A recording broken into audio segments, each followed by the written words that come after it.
Hi friends, ఈరోజైతే నేను సాయంత్రం చేసుకున్న పనులైతే మీతో షేర్ చేసుకుంటాను. ముందలగా అయితే కాలీఫ్లవర్ని ఉడకబెట్టుకుంటున్నా. అంటే కాలీఫ్లవర్ పకోడీ వేద్దామని పిల్లలకి సాయంత్రం స్నాక్స్. కానీ నేను ఇది ఒక పువ్వు అయితే తీసుకున్నానండి, పెద్ద సైజు పువ్వు. వాటర్ పోసుకొని వాటర్లో కొంచెం ఉప్పు పసుపు వేసుకొని ఒక 50% అయితే కుక్ చేసుకుంటున్నాను.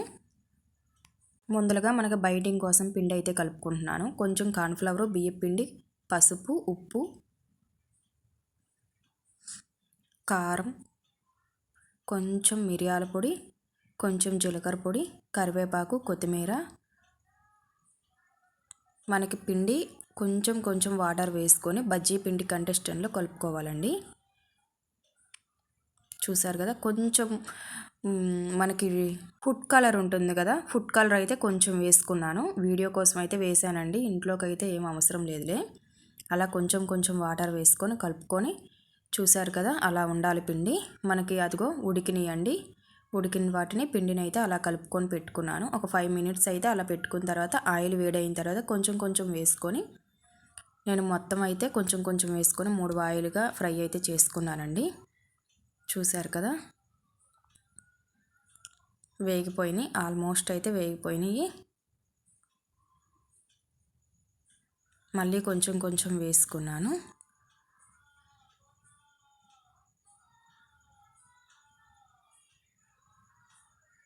చూసారు కదా, అలా కొంచెం కొంచెం వేసుకొని ఫ్రై చేసుకుంటే తొందరగా అయిపోతుంది. ఒక 4 పచ్చిమిర్చీలు అయితే సన్నగా చీలికలు కూడా వేశాను. ఇదేనండి మా పిల్లలకి సాయంత్రం స్నాక్స్.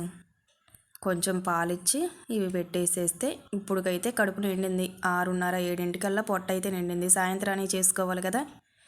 సాయంత్రానికి వచ్చేసి బెండకాయ పచ్చడి, కాకరకాయ ఫ్రై, 2 అయితే ఏమీ చేసుకోలేండి రోజు. ఇంకా కాకరకాయలు పాడైపోయేటట్టు ఉన్నాయిలే, ఎట్లా బాండీ పెట్టాను కదా, గ్యాస్ పొయ్యి దగ్గర ఉండాలి కదా అని చేస్తున్నాను. అలా బెండకాయలు అయితే పెద్ద సైజులుగా కట్ చేసుకొని 2 టేబుల్ స్పూన్ ఆయిల్ వేసుకొని, మనకి స్పైసీని బట్టి పచ్చిమిర్చి కూడా వేసుకొని బాగా ఫ్రై చేసుకోవాలి. పక్క కడాయిలో కూడా 2-3 టేబుల్ స్పూన్ ఆయిల్ వేసుకొని మనం కట్ చేసుకున్న కాకరకాయలను కూడా వేసేసుకున్నాను. నేను కాకరకాయలని ఉప్పులో ఏం నానపెట్టలేదండి, డైరెక్ట్గా వేసేసాను.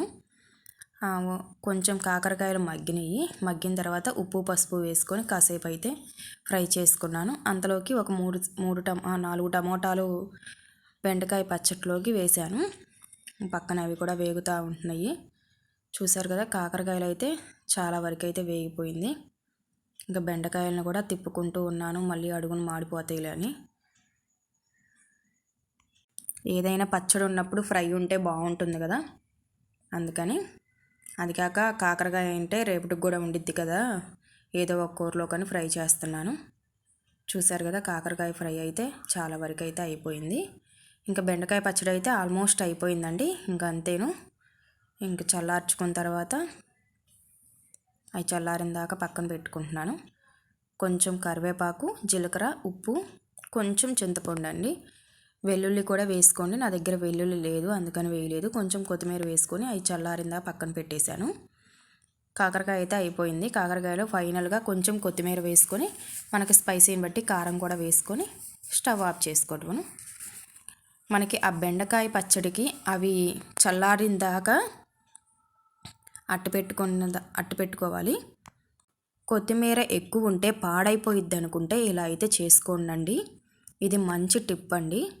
చూడండి, నేను ఎప్పుడైనా కొత్తిమీర ఎక్కువ ఉంటే ఇలాగే చేసుకుంటాను. వాటిలో ఉన్న గడ్డి పీచులన్నీ తీసేసుకొని 1-2-3 సార్లు శుభ్రంగా కడుక్కొని మిక్సీలో అయితే వేసుకుంటున్నాను. చూసారు కదా, అలా అయితే కడుక్కొని మిక్సీలో వేసేసుకొని కొన్ని వాటరే వేసుకోండి, ఎక్కువ అయితే వేయొద్దు. ఎక్కువ వేస్తే మాత్రం కొత్తిమీర జ్యూస్ అయిపోతుంది. ఇప్పుడు ఇట్లా కొన్ని వేసుకుంటేనే కొత్తిమీర పేస్ట్ అవుతుంది. చూసారు కదా, అలా ఉంటే సరిపోతుంది. మన దగ్గర ఐస్ క్యూబ్స్ ఉంటాయి కదా, ఐస్ క్యూబ్స్లో అలా వేసుకొని డీప్ ఫ్రిడ్జ్లో అయితే పెట్టుకోవాలండి. మీకు చూపిస్తాను. నాకైతే 2కి వచ్చిందండి. ఇలా 2 డీప్ ఫ్రిడ్జ్లో అయితే 1 గంట పాటు అయితే పెట్టుకున్నాను. అంతలోకి మనకి బెండకాయ పచ్చడి కూడా చల్లారింది. ఇలా అయితే కొంచెం వేసుకొని మిక్సీలో వేసుకున్నాను. నేను 2 ట్రిప్పులు వేసానండి, చిన్న జార్ కదా. చూసారు కదా, అయిపోయింది కాకరకాయ ఫ్రై, బెండకాయ పచ్చడి. ఐస్ క్యూబ్స్ అయితే అయిపోయినాయండి, చూపిస్తున్నాను. ఈ టిప్ మాత్రం చాలా యూజ్ అయ్యిద్ది. ఎక్కువగా ఉండి పాడైపోయిద్దేమో, పాచిపోయిద్దేమో, కుళ్ళిపోయిద్దేమో అన్న డౌట్ ఏమీ లేకుండా ఇలా చేసుకొని మళ్ళీ డీప్ ఫ్రిడ్జ్లోనే పెట్టాలండి. చూసారు కదా, చిన్న సైజు ఒకటి, పెద్ద సైజు ఒకటి. ఏ కూరల్లోకైనా, సాంబార్లోకైనా, దేంట్లోకైనా, ఫ్రైడ్ రైస్లోకైనా ఒక క్యూబ్ వేస్తే సరిపోతుంది. అలా డబ్బాలో అయితే వేసుకొని డీప్ ఫ్రిడ్జ్లోనే పెట్టుకోవాలండి, మర్చిపోవద్దు. నచ్చితే నా వీడియోస్ని లైక్ చేయండి.